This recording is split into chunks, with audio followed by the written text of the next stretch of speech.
Hello, friends of the podcast, and welcome to Directionally Correct, a people intelligence podcast with your host, Cole Napper, and today's guest, Hadeel Al-Tashi, head of SHRM Labs and future of work investor. In this episode, we will cover what SHRM Labs is and how it works. For the uninitiated, what is SHRM Labs and how does it work? Why Hadeel left the private sector and the VC world to drive innovation inside a massive organization like SHRM. Coming from the private sector and joining SHRM. Straight talk for anyone dreaming of launching an HRTech startup, whether you should do it, how to get funding, and how to tell if there's real science behind the pitch. You know, and you want to create an HRTech startup, how should you do it? How should you get funding? Now, let's get down to business. Hey, Directionally Correct fans. This podcast is dedicated to you to help democratize people intelligence for the world of work. If you're looking to support the podcast, please make sure to listen weekly, subscribe to the Directionally Correct Substack newsletter, sign up for the Data-Driven HR Academy at datadrivenhracademy.com, purchase Cole's book, People Analytics, or check out everything else at colenapper.com. Before we get into it, a quick word about HR Bench, the company powering this podcast. You know, when we all started in people analytics, we wanted to do strategic work, building predictive models, workforce planning, advising the C-suite, and most of all, quantifying the impact for the business. Instead, we spend months building dashboards and reports that should already exist. HR Bench eliminates that entire phase. Your HRIS connects, your metrics calculate, your benchmarks populate. This is not novel. This is day one, not quarter two. That means skipping straight to prescriptive analysis, storytelling, and taking action for the business. Want to learn more? Book a demo at hrbench.com/directionallycorrect. Find out more about the company powering this podcast and building the future of people intelligence. As always, all opinions are our own, and thanks for being a listener. Well, Hadeel, thanks for joining me. And I do want to say a big thank you to our mutual friend of the podcast, previous guest, Joey Price, for originally connecting us because he's such a treat himself. But you are quite the treat in your own respect. So just wanted to thank him. But isn't Joey the best? He is one of my favorite people. And thank you. You're very kind. And I'm so excited to be part of your podcast. Well, let's get down into it then. So you lead SHRM Labs. For Yes. the uninitiated, what is SHRM Labs and how does it work? Yes, so SHRM Labs is SHRM's innovation arm and venture capital arm of SHRM. So we established 5 years ago. The reason why we came into existence is, as you all know, SHRM is an authority voice when it comes to HR, everything work, workplace, and workforce, and technology is a big part of that. And SHRM Labs was established to look into emerging technologies that are truly shaping the future of work. And we wanted to see what's out there, educate our members about what's happening and what's coming, and really allow a platform to connect the innovators that are building interesting and exciting technologies with the end users and the practitioners. And so we've been, like I said, operating for a few years now. We've seen interesting technologies, and we are just excited and bullish about the innovation that's coming ahead. And, you know, in some cases, the innovations is we see founders building things that, you know, we're not quite there yet as a profession. And I'm sure we'll talk about that at some point today.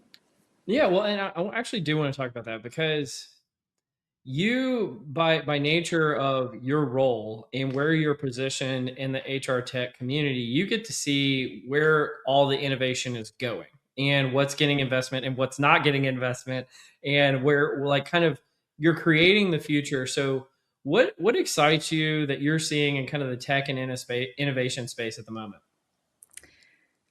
What excites me are solutions that are truly addressing HR problems and business needs.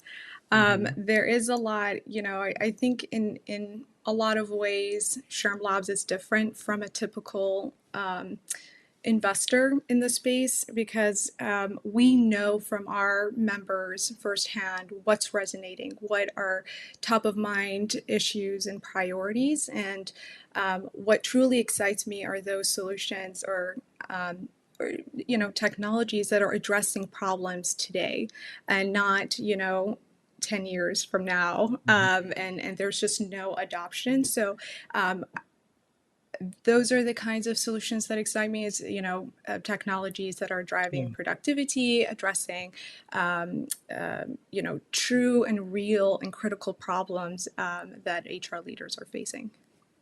Well, that you said something interesting there, which is, somebody who's addressing a problem that exists today, not something that's 10 years from now. How do you separate the wheat from the chaff to know if it's like stage ready now or if it's future oriented? It's really impact. Like, who are you? Are organizations buying your technology? Are they using it? Mhm. But then also, we are uniquely positioned because we have so much insights from our members. Like, we know where they are, we know the state of AI and HR. And the reality too, Cole, is that AI is behind when it comes to HR is behind when it comes to AI adoption within the organization, and so it's actually like holding back the organization in some cases. And so what's interesting is everything we do, we really rely heavily on SHRM's data of like, where are we in terms Mhm. of adoption, where are we in terms of priorities, where are we in terms of concerns and hesitations when it comes to AI features and platforms. And we really use that as like a foundational layer Mhm. to the tools that we look at, and we make sure that it is aligning with what we're seeing with our member base. What And I do want to dig into some of the data that you have from SHRM here in a minute, but what are you seeing particularly around AI? Is like I hear terms like it's AI native, or Yeah. we vibe coded our solution and things like that. Like what is promising in the AI space for HR? And you said HR is behind. Like what's promising and like what is not promising? Um, so yes, I feel like we are seeing a lot more. Almost all startups today are AI native. Hmm. That wasn't the case, Cole, a few years ago. Everybody, I think in 2023, we saw like everybody was just like attaching AI in their Yeah. websites, and it's like, what do you do exactly, or like how do you incorporate AI, or like what impact has AI made? And it was very clear that it was just a marketing thing. But in terms of AI, I think for us, it's very important to understand that the appetite for AI in HR varies based on the HR function. And so Mm. what we have seen is that when it comes to recruiting, talent acquisition, that is where we're seeing a lot of activity in AI, and also a lot of the highest adoption and impact.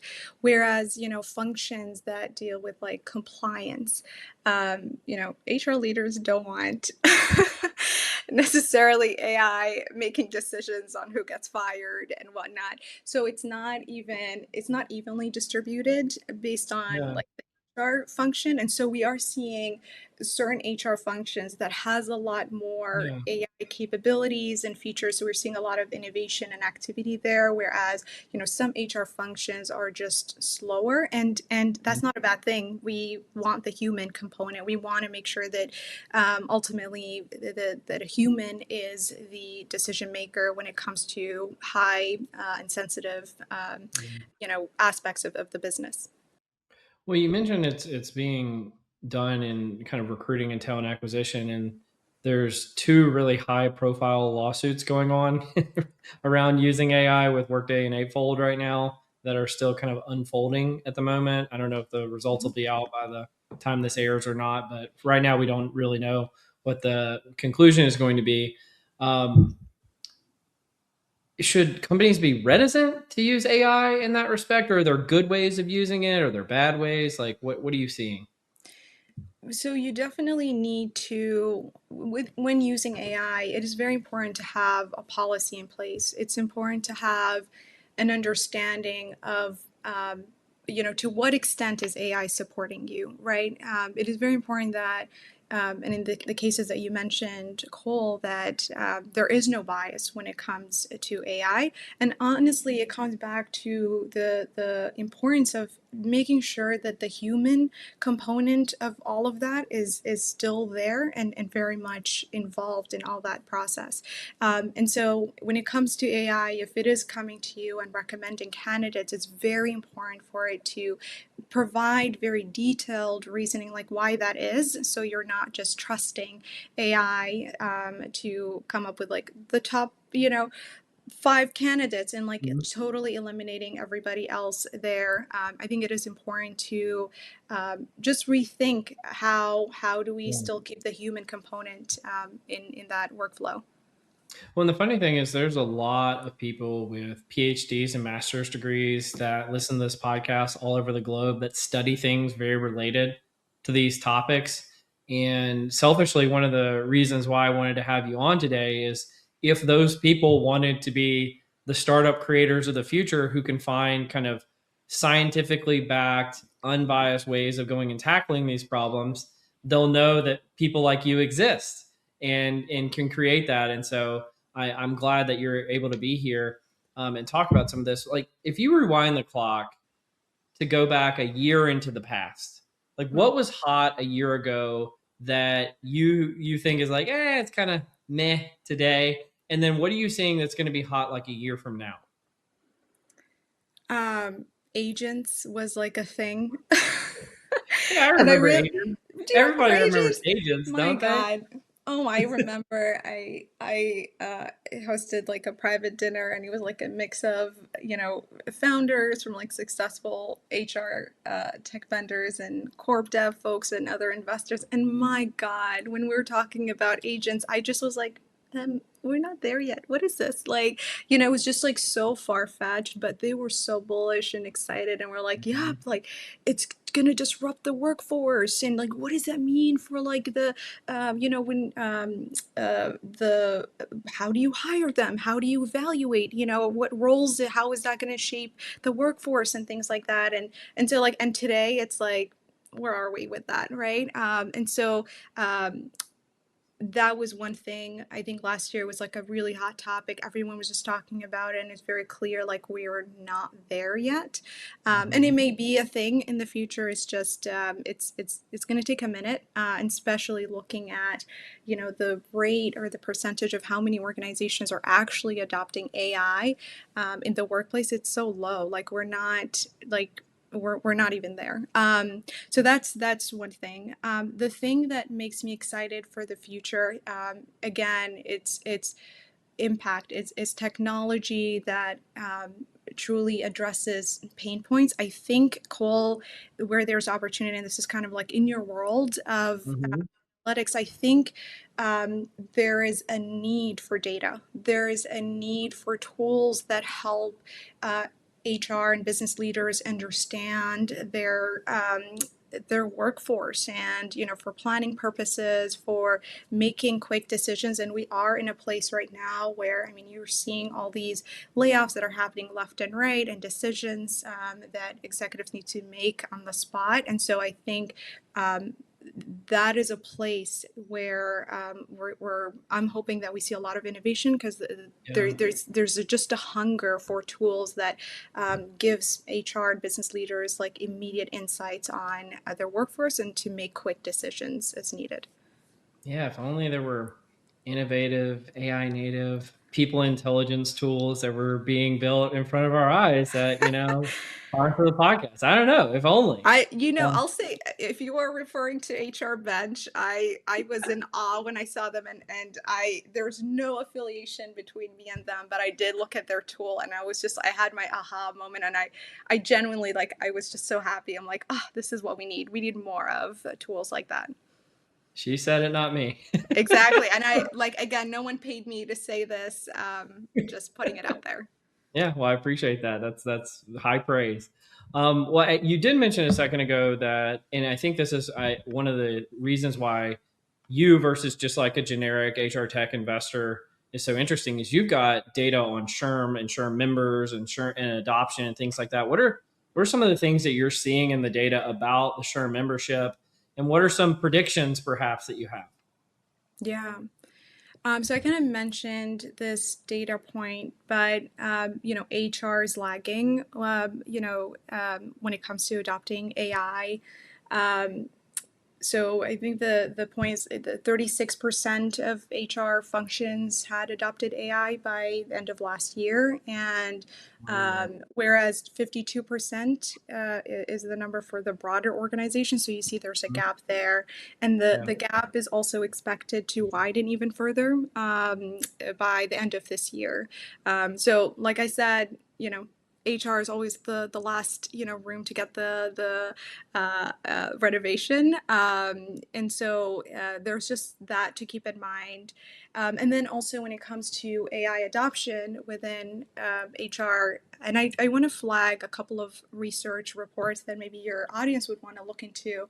But SHRM Mm. has invested quite a bit on research, and we have an amazing team that does a lot of research around the state of AI in HR, and then AI in the workplace. So if anybody's interested, go check out those reports. They are online. But the other data point that I want to mention is that the AI adoption within HR it varies based on the size of the organization. So AI adoption is primarily is a lot bigger in bigger organizations. So we're seeing like 60% of extra large organizations have AI in HR, and that number drops to half for mid-size and small organizations. So it's not spread out evenly amongst all organizations, and that's just something I think important to for innovators and for the different vendors that are out there. There's just the appetite for adopting AI in HR varies based on the size of the organization. And then I kind of like mentioned this too, but the AI adoption tends to be in recruiting mostly, and that's where we're seeing also Hmm. a lot of innovation. But HR practitioners that's like the low risk categories, like create a job description, right? Help me a little bit with the screening and so forth. So that's where we're seeing a lot of activity. But then also going back to SHRM's data, one thing that was very interesting that we found is that low risk, it doesn't necessarily mean high adoption within the HR function, even though I mentioned earlier that there's just the appetite may vary. But, like personalized learning, for example, or adaptive learning or coaching, those are considered, low risk for an organization if they were to incorporate AI in these segments of HR, yet we are still seeing a low adoption. And the low adoption is primarily linked to the infrastructure and change management. So, really, the bottleneck here, call for organizations to adopting AI tools is really the change management aspect of things. It's not, it could be like, this is not a compliance tool. Like, why isn't this company adopting this AI tool? It's really you as a vendor. You need to Hmm. educate, help organizations, push through that change management to really make use of your solution. Yeah, that makes a lot of sense. Well, and I love that you highlighted that SHRM actually does really great research. I think no, so Shauna Waters, one of our previous guests, used to lead or was one of the high up researchers at SHRM, but we haven't had any other guests other than you that are current SHRM workers. What's it like being a part of SHRM and its relationship to the HR community? Um, and also, side note, Cole, there's a lot more smarter people than me at SHRM that you probably need to feature. Oh, Um, whatever, but whatever. You're the best. I appreciate it. But I mean, so my background is not in HR, and you know this, Cole. Mhm. This is this whole I want world, to get into that, by the and way. I'm sure we will.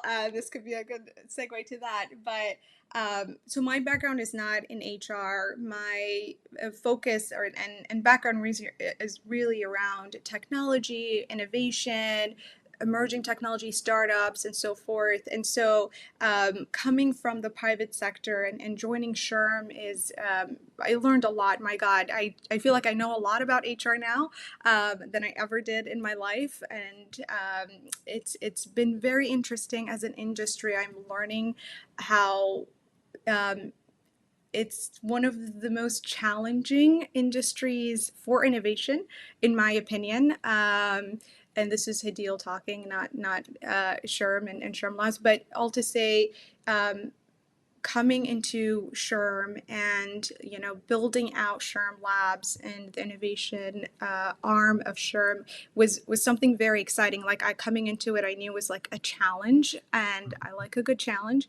And what excited me about this call was that SHRM, being the organization that it is, with over 340,000 members, and the network and the scale and the insights that it has, to me, what excites me about this is like I can't think of a better organization to be part and to lead innovation than an organization like SHRM, because there's just so much insights that we can tap into and truly move the needle forward.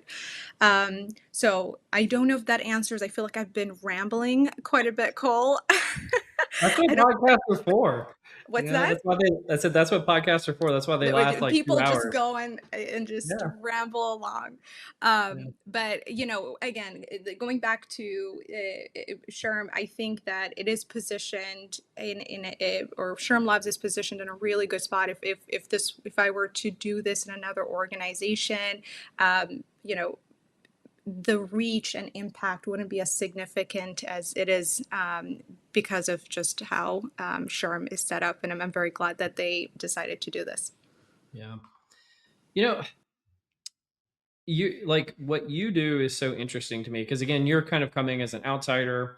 You have that investment background, you have that entrepreneurial background, you have that technology background, and then you get to lead the investment wing that's creating some of the innovation of the future. But you're always looking. I think they call it deal flow in the VC community. You want like what's the next hot thing that's coming down the pipe.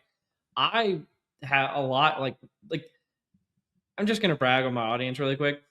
I have the smartest people that are in the HR and HR tech community that listen to this podcast. Like they love this kind of stuff. They're very innovative, but many of them don't know. Like there's just a knowledge gap of if you wanted to create your own startup. Like if you've got a great idea, you've got a great science project, but you want to find a way of productizing it and bringing it to market, and you want to create an HR tech startup. How should you do it? How should you get funding?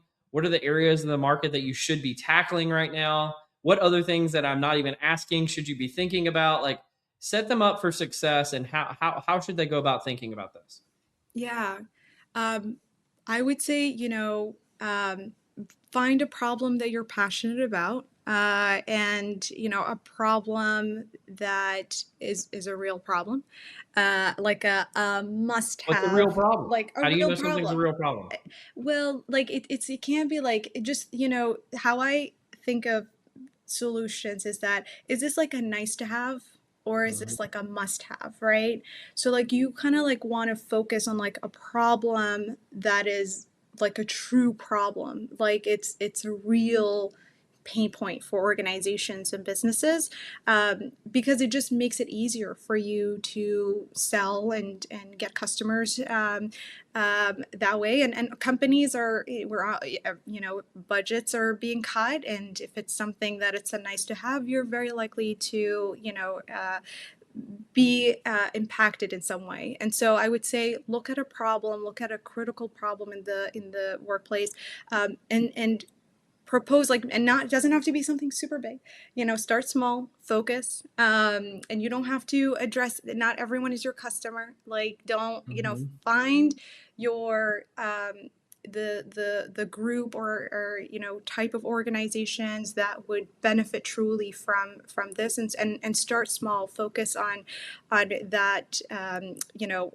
customer profile, and you'll experiment and you'll evolve with time. But when you do that, I would say start small, and even before you go and like invest in spending thousands of dollars in engineering and building out these bells and whistles, like before any of that, just work on, maybe it's a service, like start with something very basic that's not going to cost you an arm and a leg, to just validate, is there a true need for this, will someone actually pay me for this? Mhm. And then from there be like, okay, well, there's a need. I have demonstrated that there is a need for this solution, and people Mhm. are willing to pay. And then from there, kind of scale into like, okay, well, how do I make this, into like an actual sustainable product? And now I can add all these different components of it, and you can truly invest. But if it's someone who's truly starting from scratch, Cole, I would say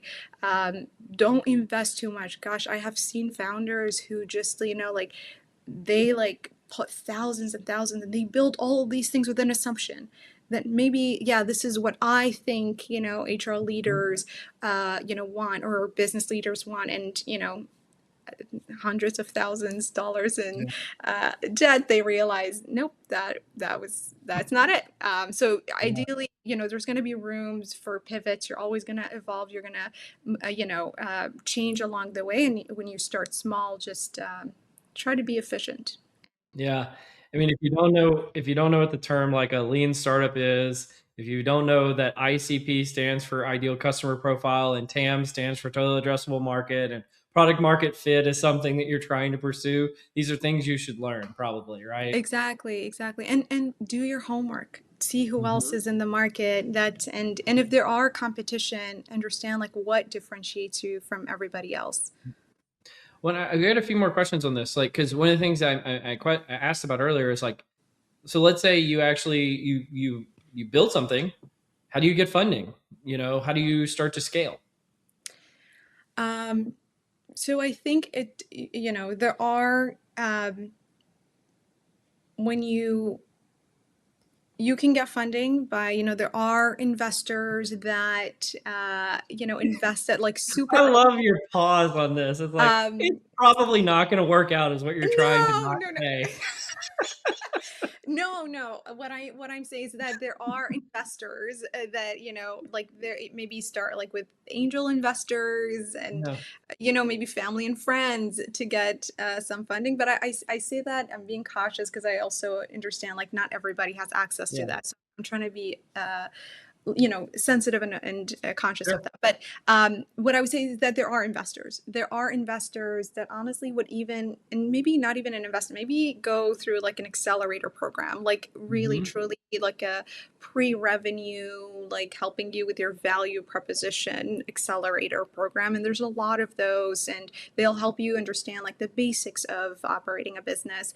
But there are entities out there that will invest in you at that stage. I would say when you come and like want um, more formal institutional investments and Hmm. VC, like typically they want to see some kind of validation that they're going to get their money back and some. Hmm. And do that by demonstrating that you have paying customers and users, and that just kind of like gives them a sense of, okay, this person knows what they're doing, and I Yeah. can back them up. Do you need a product or engineering background? No, What and background do especially you now. Yeah, you don't actually. I mean, and even now that's evolving, Cole, because like with the whole like vibe coding, anybody. I mean, I can build a pro. I'm not a product person. I could build an app if I want to. So I think you don't, and it's not that you did back then, but I think back then you want to have like a technical person, ideally someone need? house at some point, but you as a founder, you don't need that. You would just have to have like earlier on, you would have to have like an advisor or someone who can help just make sure that you're Yeah. going the right path. I always tell people it's like startups are a three-legged stool. in the beginning. You need sales and marketing, you need product, and you need engineering, or tech or whatever you want to call it. And if you're missing one of those, it's probably not going to work. Yeah, all very important components for Yeah, sure. absolutely.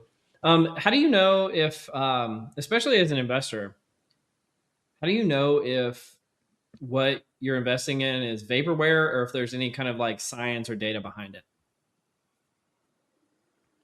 I think the market is the best indicator. So Hmm. if you're telling me that you have adoption, if you have users, to me that means that you're on the right track. But are you referring to like even like the pre-revenue side of things? Yeah. Well, because like one of the things. So again, a lot of the people that listen to this podcast come in with a really strong scientific background, and frankly, I think I kind of look at it. I'm of two minds about it.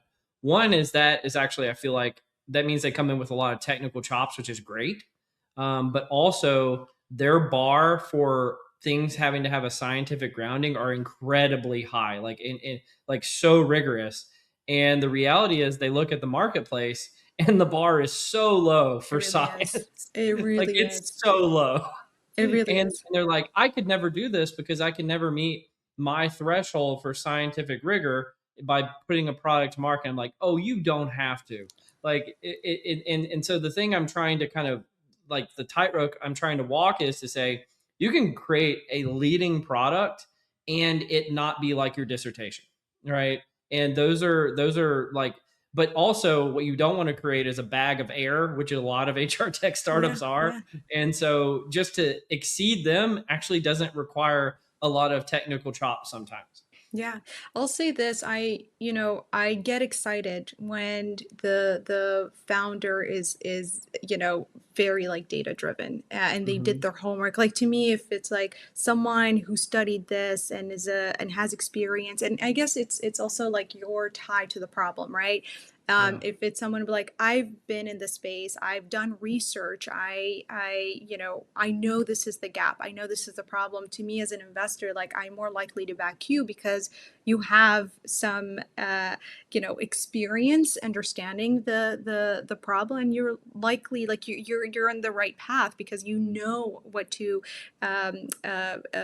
what's coming ahead, right? You've done your homework versus like someone just like I'm gonna start like someone like Hadeel, who, 5 years Mhm. ago didn't have any experience in HR, and 5 years ago I wanted to, I don't know, start an HR tech company.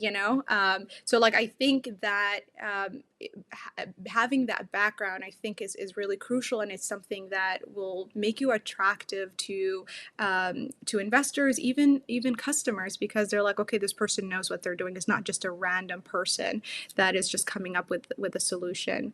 And I would say for people that are too technical, whether you're a researcher in the space, or like you're an engineer, or something along those lines, I think you don't have to know everything. You don't have Mhm. to be like the most charming salesy person. Like this is where you grow It your doesn't team. hurt though. I mean, it does not, but like, you could focus on what you're good at, and bring team members and partners and individuals that can complement you, right? And so like you can just be good at what you do and just nerd things out and have them be like that sales engine to sell this product for you. But I think um, I think those kind of people that actually know the problem and have data to back it and the experience to back it, to me, are honestly like the most attractive kinds of Mhm. founders. I love that. That then I could not agree more. Um, Part of I don't know, just getting to know you a little bit has been so fun. You're such a delight to hang out with. Mhm. We Thank got you. to hang out with at SHRM Talent earlier this year. That was a lot of Yes, fun. thanks for coming. Yeah. Previous guest hasn't come out yet, but William Tincup was there. He's a riot. Yeah, yeah, yeah. He's always a lot of fun. But part of I mean, you could say this is a perk. You could say it's not a perk. Be my guest, but you get to deal with a lot of like the HR influencers in your network. What's that like? All good things, Cole. Only No, good things. only good things. It's a lot of fun. I'll say, the HR tech community is really small, Mhm. and it's very tight. And I mean, like, there's always room, obviously, but I mean, they're very like close knit community, and it's. I think like they've just been so collaborative, like at least from my experience, and they're all like genuinely trying. They're so invested in this Mhm. industry. They're genuinely, trying to move, make an impact in this world of work, and everyone is like incredibly smart, doing things in their own ways. And it's with people like sometimes you have to navigate certain things, but I think that overall, like they're just incredible, smart people, and there's me being the people person that I am, Cole, like we may not agree 100% on everything, but I will make you my friend and I'll find a way Oh, to connect on that. And I feel like that's just the energy that I bring to everyone. And I'm just so excited to like learn from everybody in this space because they know a whole lot more than I ever do. And they're very welcoming. They've all been very kind to me. oh, absolutely. There's no big personalities, and we agree on everything. That's Yeah. amazing. Yeah. Yes. Is this podcast called politically correct or directionally correct? I don't know. I think it's turning into it, Right? but we'll see. Um, well, I wanted to hear a little bit about you too, because you have an interesting background. Are you are you pleasing your parents by what you're doing right now? I Is think this they're proud. Yes, Cole, they're very proud of everything that I'm doing. Um, yeah, I think so. okay? Because I mean, I feel like you're like when you were younger, you studied not to be in a VC, and I kind of stumbled in this world, but yes, you are right, Cole. When I was a kid, I always thought I was going to be a doctor. It was not my vision for myself. My dad wanted to be a doctor. So mhm. my father, I'm Middle Eastern. My father is all Middle Eastern fathers. He was hoping that one of his five daughters were going to be a doctor. That was something he wanted to do. He didn't accomplish it, and so he was like passing it on to the next generation. And he was a little sad and he kept going. The first child was like, you're going to be the doctor?" And then it was like, "Nope." And then it was like the second one, you're going to be the doctor?" "Nope." And then the next one. And so it came to me, and I think he had really high hopes because I was genuinely like, I'm going to be a doctor. Sadly, that did not happen. Cole, I was so nervous when I broke that news to him. But he was so nice about it. And he was just like, yeah, like do what you want to do. And he's incredibly proud of all of us. We are all very successful, non-doctors, but successful in other ways. Do you like blood? I do not. I do not, and that was the reason why I did Mhm. not. Yeah, I couldn't consider that. Like I could. That was a realization that I came to later in undergrad. I'm like, I cannot. I don't do well in blood. I don't like seeing people in pain, and that was the reason that I had that very difficult conversation with my father. Absolutely. Well, do you want to join me in Cole's Corner, Hadeel? Let's do it. Welcome to Cole's Corner. All right, let's start out with some rapid fire. If All you right. weren't doing what you're doing right now at SHRM Labs, what would you have done with your career? Maybe be an entrepreneur. Start a business. What kind? I have no idea, Cole, and this is why I am not a founder. I genuinely like I don't know what's the problem I want to solve yet. One day Yet. I will I feel keep like you posted. Yeah, yet's carrying a lot of water there. there we Yeah. go. Well, what's the place you've never been to that you'd most like to go and why? Um, Good question. There's an island in Yemen called Socotra, and it's a beautiful island. Hmm. And it's been on my list to go visit, and I hope to visit it one day because it's Well, absolutely what gorgeous. makes it beautiful? It's very unique. It has just weird looking plants and trees and animals. Like it's so out of this world, and just beautiful. And it's been, because it's so further out from the mainland. It's and you know it is over there.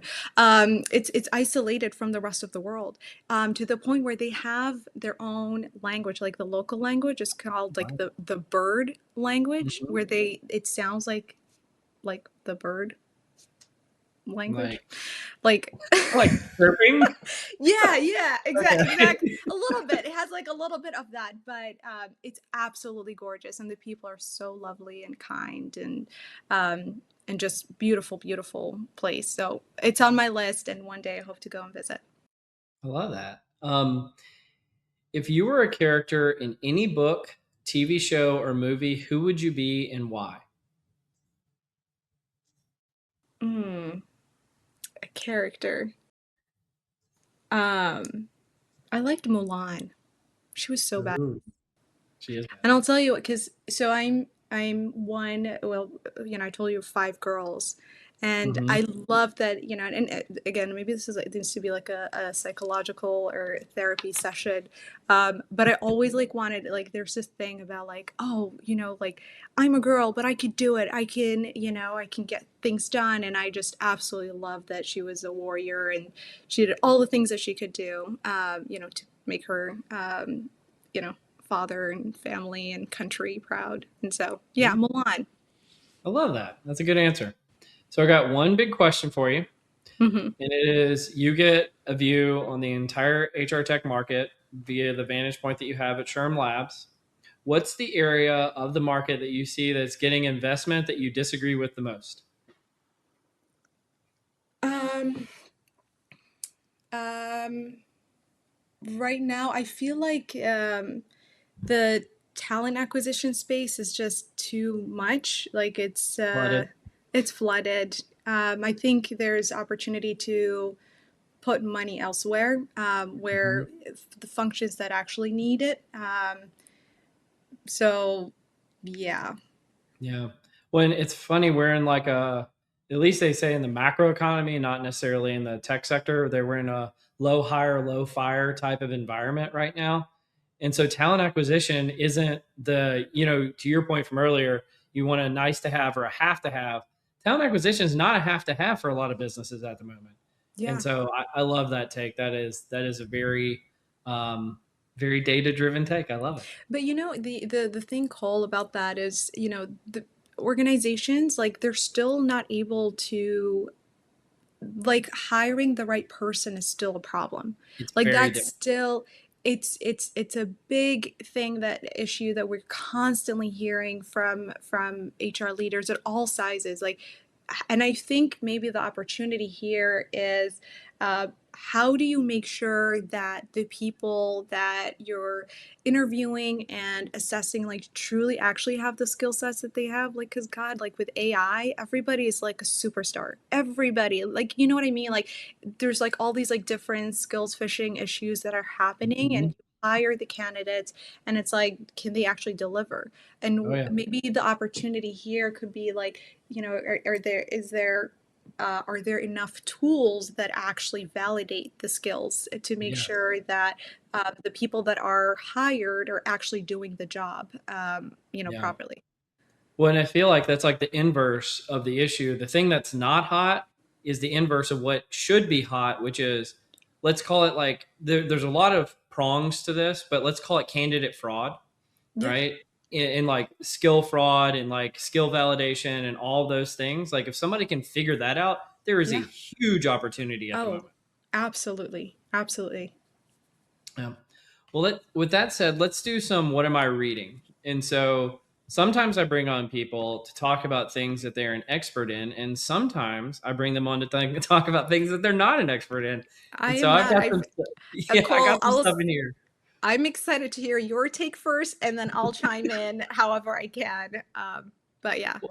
As always, I've got a creative take on this that I think will bring it back home to something that you'll care about. So this first article is called "It Must Be Very Hard to Publish Null Results" by Ryan Briggs and a few other folks. Came out earlier this year, and it's summarized by this guy on LinkedIn named Jonathan Mellon. and it said, what aren't social scientists telling you? In the new paper, it shows that almost all of their null results. So they used LLMs to code 100,000 articles in 150 different journals and found that only 2% of the abstracts reported null only results to 78% that reported strictly positive results, right?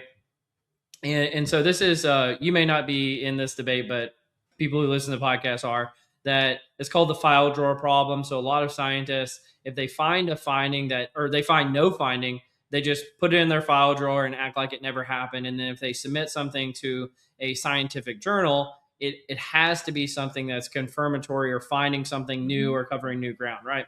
So what that leads to is it makes it seem like all of science is like new and novel, but it also creates what's called the replication crisis, which means a lot of times this new and novel finding can't be replicated by somebody else. Now, I'm going to tie this back to your world here for a second. A lot of people who are founders of organizations, they come out and they find a problem that they think is a real problem, right? And like nobody's out there just trying to make problems out of nothing or get them out of thin air, unless you're a crazy person or something. And what they don't realize is, because in the scientific journals and the places where if they were going out to do research on the market of that problem, that like, oh, no one's done this before. No one's looked into this That before. is so true. That is so true. And what you're finding is actually thousands of people may have looked into it. It just never got published because it's stuck in a file drawer somewhere. And so many people may have looked into it in the past. It's just an unfruitful enterprise. And so I wanted to make kind of a transitive property of geometry argument here that publishing null findings will actually help the investment community more to really fund the things that will work, because we can know quicker that there will be a lot less wasted effort on problems that have already been figured out. What do you think about that? I agree 1,000%, because it's null reports and findings like that is significant. That's crucial, right? Because that's data that can help you, like, oh, someone else has done it and it didn't work. Let me think about it differently, or let me tackle it from this angle. Whereas like you see a lot of repetition, and I do like I see, like, gosh, like at this point, like thousands of companies that and in demos that I see to date, and it's like I see a lot of repetition. I see, like, and I'm like, there was like another company like a year ago that did this. So there is definitely, I think, value in putting it out there, and this is kind of like goes back to the research part. For anybody that's like starting a new company, like, do your research, like genuinely look at the market, look who did it, and if it didn't succeed, like learn why and see how you can do things differently. But it is very important information. Absolutely. Well, let's move on to the next one of my reading article. Let me pull it up really quickly. Again, another one that'll be a little bit of a stretch for you, but I think the audience will get it. So this is in the Journal of Applied Psychology. This came out earlier this year, called Clusters of General Counterproductive Behavior and Associated Personality Profiles by Michael Wilmot and Denise Onez, who is a recent guest on the podcast as well.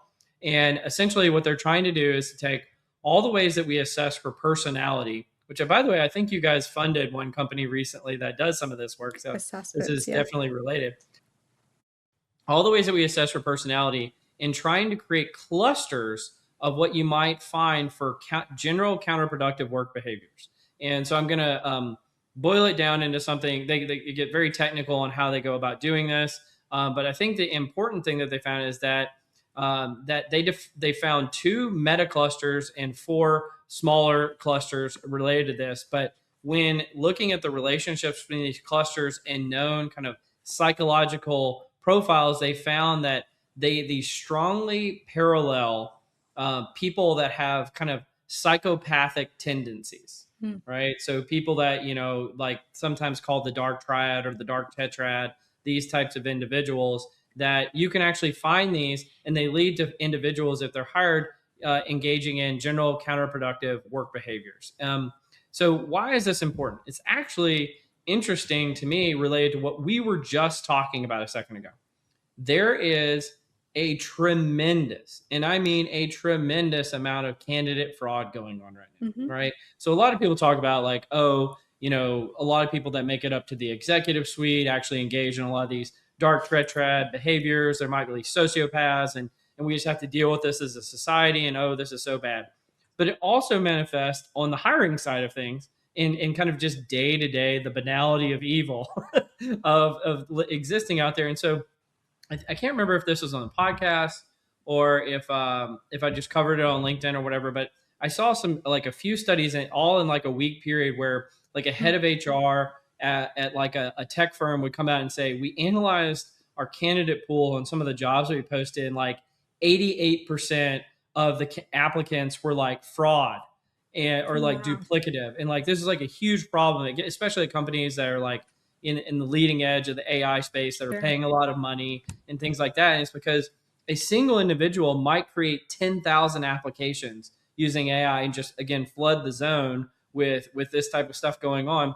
And so wouldn't it be helpful if we had ways of identifying those counterproductive work behaviors early on in the process in terms of thinking about these types of things? And I know you kind of have an adjacent investment in the space, so I thought this one might be interesting to you. What do you have thoughts on this one, Hadeel? Yeah, I actually I I'm curious about your thoughts because you are in the space about personality tests. I am keen a lot more on like the skills side of things, right? But I want to Yeah. hear from you, given your background, like how effective are, because like right now I don't are you seeing anything promising in like personality I haven't assessments? seen anything new in 10, 15 years. That's Like how I'm there's thinking. people that are rebranding the same old things, yes, Yeah. and then like saying it's new. But in terms of truly breaking new ground, and there'll be somebody in that reaches out to me afterwards that says, "Oh, but you haven't heard about blah blah blah blah blah." But in general, like with large scale adoption, I haven't seen really anything new in the productized space for personality in quite some time. What so I same by the way, which is why like I feel like even with the technologies that I look at, it's mostly on like the skills assessments rather than Mhm. personality. Yeah, Because it feels like there's gaps, and this report shows that, right? Like the assessment is just covering like one single point, and it's like there's nuances, there are things that we need to account for. And the personality tests right now, I don't think they cover those aspects of things. And yeah. One of the things I've been railing against recently, probably shouldn't, but I keep doing it, is a lot of the work that goes on in this space is I always call it like a point two correlation, right? So like scientists will say, oh, this has a point two correlation to productivity or to performance or to whether somebody's a sociopath or whatever on the job, and so they can predict what's going to happen. And I'm like, point two is atrocious, hmm, right? Like we've got to get way better. And I think that's one of the reasons why you're seeing this increase in kind of not things that are psychological, but more like verifiable like sure, skills is they're saying, well, this has to, I mean, I'm sure there's people out there that have done scientific work to see the correlations, but this has to be better than just a point two correlation, sure, right? And maybe you could create a composite where you took psychological, behavioral, things that are demonstrable, and you combine them all into one, and maybe you could create something that even has an even higher predictive capacity, right? And I don't see enough people going in that direction, and so that's what I would really like to see is like, what if we could really get to maybe not deterministic, like 100% of the time we find the perfect hire every single time, which probably never going to happen. But what if we could get significantly closer to that? I think there's a lot of meat left on that bone for sure. yeah, yeah. Question for you, Cole. Do you, and you mentioned the lawsuits that are happening, as we speak. Do you see any concerns or downfalls for like employers if they're like, oh, based on the assessment, we see that your personality is this, and Hmm. we're not going to Yeah. offer you, like, is there any concerns there? There is. Yeah. So I can't remember where I wrote this. I wrote something a while back about what I've not lovingly called like the permanently unemployable class, Mm. right? So like a group of people, let's call it, this is not a scientific term, but let's call it they have a bad personality, right? Yeah. Which means every type of assessment at every employer that they face, they're going to fail. All right. They're going to be bad in structured interviews. They're going to, anytime that anything related to like interpersonal, personality type of assessment, whether it's scientific or just when you're engaging with somebody in conversation, they just have a bad personality. Hmm. Do you create a class of people that are permanently unemployable if you're looking at that? And what perhaps, because one of the things that we know is like when you have a diverse population of people, just because you might be low on something doesn't mean you might be high on something else. Right. Hmm. And so, what are we losing out on as a society if we're just completely writing off a whole swath of the population by just saying, well, you've got this bad Yeah. personality that doesn't pass our test, but perhaps we're missing out on innovation. Perhaps we're missing out on new ideas. Perhaps we're missing out on, new and novel ways of tackling things. And what kind of problem, like the kind of the counterfactual, like I always like looking at counterfactuals, which is like a lot of people worry about the first order and second order consequences of a problem that they see. But what about the thing that didn't happen because we never even addressed it? Right? Mm. That's a counterfactual. And so the person who never got hired, what if they would have been the person that created a new $1 billion sector for our business? Yeah. Right? And those are the things that I think about. And again, this is why if you're looking at for a more holistic approach, where you're looking at things like skills, like demonstrable characteristics that someone has, what they sometimes call bio data, which is just like what are the things that you can show from your experiences that would lead you to be good at the job that might be effective, and your personality, not just looking at your personality. Could you create a whole look at the individual and see that maybe there's a compensatory approach here where you're compensating for one thing with another thing and actually showing that you might be able to deliver value so that you're not just permanently unemployable. Yeah. Yeah. So I guess anybody out there that's considering starting a platform or a solution around personality tests, like there's different things that you need to think about. Okay, it's not just about determining if this personality is going to Mm-hmm. work with your organization or not. There's definitely a lot of questions and legal questions per se, specifically to you Which need I to. didn't even touch on there, by the way. Yeah, And there's a yeah. lot of, like regulations and best practices and scientific things that you should follow in that respect too. Um, I bet you when you ask that question, you're like, "Wow, Cole's thought a lot about that before." I I love it. I love. I knew you'd have something to say about it. Yeah. Well, let me hit you with the last article really quick. Somebody we've covered quite a bit on the podcast in the past, but haven't covered any of this stuff lately. Dr. John Sullivan. He wrote an article when a loyal employee departs, get their help in finding a replacement using departing employee referrals.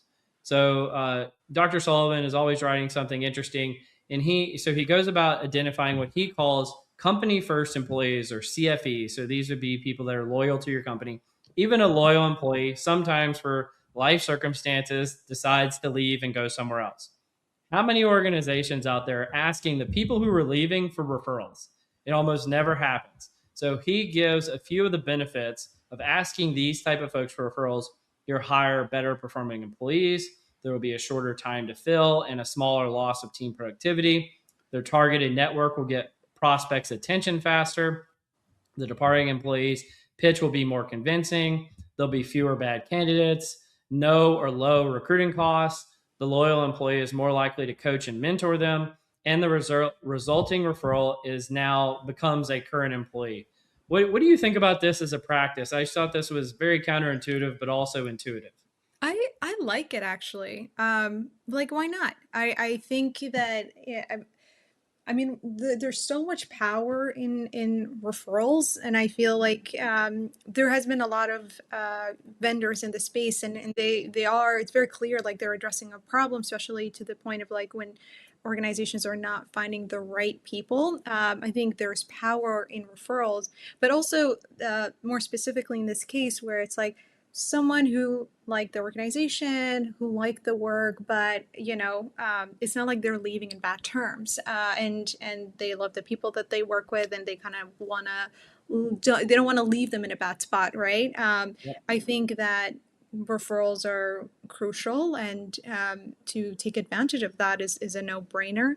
And also, when I was thinking about this, I think like when you're building something with an organization, like you want to trust it with someone, that's like of quality, of like, someone who's going to take it to the next level and make it better. Mhm. Because you want to walk away and just be like, always like, you're going to write on your resume, like, I did this for this organization. And you always like, if it's still around and it's doing very well, like it's a good reflection on you, right? Yeah, it is. So like, I think it's a win-win for everybody, so um, I don't know. I thought it was a great suggestion. Yeah, I think so too. And I just think about it in the sense that I think sometimes, we're all human beings. And, like, well, Sue decided to leave the company. Well, I never want to talk to Sue again. And it's like, well, Sue actually might have some really valuable input to make the company better. And Sue worked here for 10 or 15 years and really loves the place. And, Mhm. their spouse decided to relocate across the country and they don't have any other option. And so I think just, treating people nicely on the way out the door can't be the worst thing ever when someone's leaving. That I think that's such a like truly like a big opportunity. It's for companies to like ensure when there's offboarding, like it doesn't have to be like the end of it, right? Like Yeah. there's so much that you could even like with even like layoffs and things like that, like there's an opportunity for organizations to treat their employees with empathy and grace, and make sure that that relationship is not doesn't go sour, because you just don't know, like maybe they'll come Yep. back again and serve the organization. And so and you can benefit. It doesn't benefit anybody if you're like, oh, screw you, Sue. Goodbye. I don't want anything Yeah, from you. Like, exactly. that's just not how the world works anymore. Absolutely. Well, Hadeel, this has been so much fun. Before we wrap up, do you have any questions for me? I know you've asked me a few already. Um, I am so I will say I am very intrigued and excited about the world of workforce planning, analytics, Mhm. and all of that. And I will definitely reach out to you and see what you're seeing in this space, or like what are your pain points, because I'm very intentional about hearing from different stakeholders and what's important. And at the end of the day, I'm not an expert in all these different areas of the HR function, and I rely on people like you, Cole, to tell me what will resonate and what won't. So I'm sure after the podcast we'll have many conversations around that. But I'm just very grateful that you gave me the chance to chat and be part of your podcast and speak to your audience. Well, yeah, those have been great. Well, if anybody wants to reach out to you or learn more about SHRM Labs, where can they find you? On LinkedIn. Connect with me, let's chat, and I want to hear about what you're doing and how I could be a resource. But yeah, feel free to reach out on LinkedIn. Awesome. Well, you've been listening to Directionally Correct, a people intelligence podcast with your host, Cole Napper, and today's guest, Hadeel Al-Tashi. Thanks for joining me, Hadeel. Thank you. Thanks, Cole.